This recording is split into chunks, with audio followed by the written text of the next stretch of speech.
మన పరీక్షాంశాల్లో పరీక్షల దృష్ట్యా ప్రశ్నపత్రాన్ని గమనిస్తే పిల్లవాడి యొక్క మార్కులను ప్రభావితం చేసే గొప్ప ఫ్యాక్టర్ స్వీయ రచన, సృజనాత్మకత.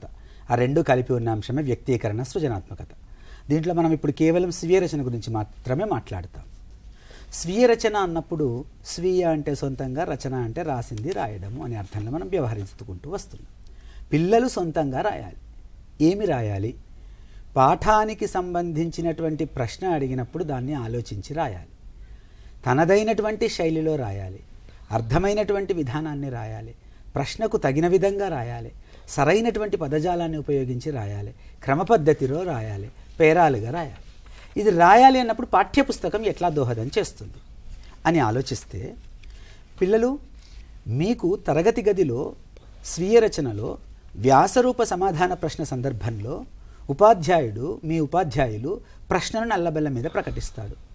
లేదా మిమ్మల్ని ఆ పేజీ తీయండి, ఆ ప్రశ్న చదవండి అని అంటారు. అప్పుడు మీరు తప్పనిసరిగా ప్రశ్నను చదవండి. మొదట ఆ చదివినటువంటి ప్రశ్నను మీరు అర్థం చేసుకోవాలి. ఎందుకు అర్థం చేసుకోవాలి? అసలు ప్రశ్న స్వభావం ఏమిటి?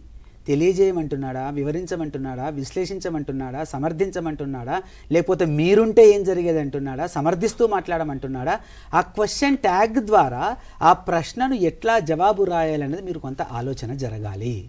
అంటే మొదటి అంశం ప్రశ్నను చదవడం, రెండవది ప్రశ్న గురించి ఆలోచించడం.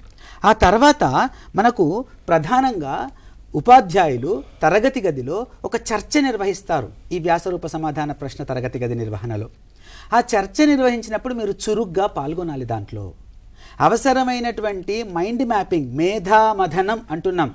ఆ మేధామథనం జరుగుతున్నప్పుడు మీకు ఆ ప్రశ్నకు రిలేటెడ్గా ఉన్నటువంటి సమాధానం పూర్తిగా చెప్పకుండా ఒక పదం చెప్పినా సరే ఆ పదం ద్వారా ఒక వాక్యాన్ని నిర్మాణం చేసుకోవచ్చు. కాబట్టి ఆ మేధామథనంలో మీరు పాల్గొనాలి నాన్న, తప్పకుండా.